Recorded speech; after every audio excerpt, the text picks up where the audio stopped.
All right. So today we will look at Israel. We will look a little bit at the history of Israel, actually the history before Israel, what led to the existence of Israel, and the challenges of Israel today. What is its position in the Middle East? What is its position in the world? And what can we actually learn from Israel? What are the opportunities for Israel?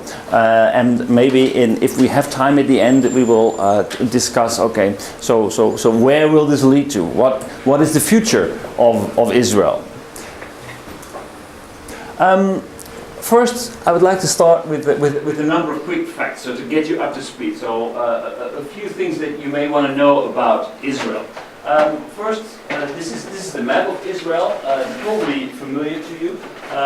Basically, it's this area, Jordan to the east, Syria to the east, Lebanon to the north, and Egypt to the southwest. So this is, geopolitically speaking, a very hot area where Israel is located. And then not only outside Israel, but also inside Israel. Here we have the Gaza area, the Gaza Strip, and the West Bank, where the Palestinians are settled.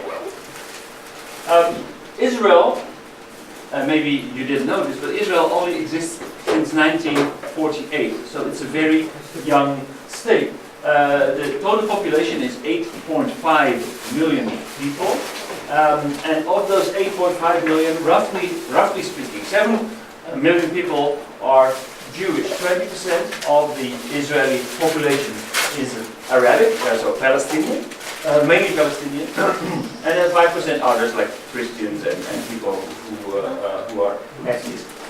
The national language, the official language, is Hebrew, which is actually an interesting given, because Hebrew is a very old language. It was basically dead, just like old Latin, which was a dead language, but it revived within Israel. The capital. So, what is the capital of Israel? If you ask this to a Jewish person, then 99% sure he will say Jerusalem. But actually, this is contested because officially, actually, Jerusalem is not acknowledged as the capital. Actually, it is contested to be actually Israeli. Maybe it is Palestinian. So if you want to be completely political correct, you would say, okay, none. But if you look at, for example, the administrative headquarters of Israel, it's Tel Aviv. So it's the question in itself is a kind of a loaded question. Depending on who you're talking to, you would say Jerusalem, Tel Aviv, or if you want to be really politically correct, Israel doesn't really have a capital. The GDP per capita is roughly speaking, about 35,000 US dollars, which is quite close to the average national income of Japan. This is both true for the nominal GDP as well as the GDP in purchasing power parity, which means it's corrected for inflation, so for what you can actually buy for your money. So roughly speaking, nominal GDP and purchasing power parity is the same. What you see, for example, in a lot of developing nations is that the purchasing power of GDP is much higher. So you can the cost of daily living is much lower. But this is kind of like average. Another thing to note about Israel is that the Gini coefficient. The Gini coefficient is a coefficient which tells us a little bit about the income distribution within a nation. So Gini is medium, which means that the income, there's quite a big difference between the lowest income groups and the highest income groups. So a medium Gini means that there's quite a lot of difference. A high Gini means that there's a very big gap between rich and poor, like for example in South Africa or Russia. There's a very high Gini, or very low Ginis, for example, Sweden or Denmark. The Gini in Israel is medium, which I found to be rather surprising, because Israel was founded based on the idea, partly based on the idea of kibbutzism. And kibbutzism is kind of collective farming, collective production, very egalitarian. So it was very much try to keep the differences within the country quite low. But this also has to do with history and the way that the Israeli population was built up. People in Israel come from all over the world, and actually there is a difference between Jews coming in from, for example, Northern Europe and the United States versus Jews coming in from Ethiopia and other parts of Africa. So there is actually quite a wide income gap between among Israelis. The HDI, which is the Health Development Index, is an indication not only of GDP, of income, but also of healthcare, like hospitals, the quality of healthcare, and the quality of education. This is very high. This is not a surprise, especially because education is more than excellent in Israel. They are leaders. We probably know a lot of Nobel Prize winners from Israel, or Jewish Nobel Prize winners.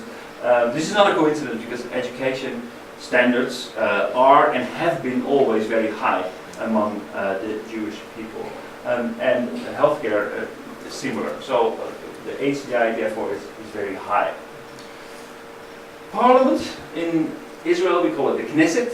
The Knesset is the lower house, the parliament, and the prime minister, the current prime minister, is Netanyahu. Netanyahu has his roots in the military.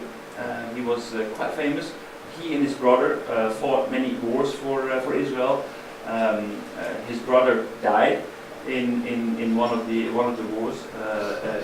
Netanyahu is currently the prime minister. He's the leader of Likud. Which brings me to the next thing to know about Israel. The Likud party is the center right wing party.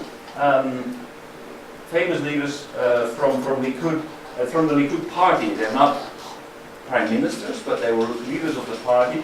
Like, for example, Begin, for 10 years between 1973 and 1983. Shamir, Sharon, and Netanyahu are well-known leaders from the Likud party. The Labour Party was the ruling party from the beginning in Israel. Actually, until the beginning of the 1970s, the Labour Party dominated Israel.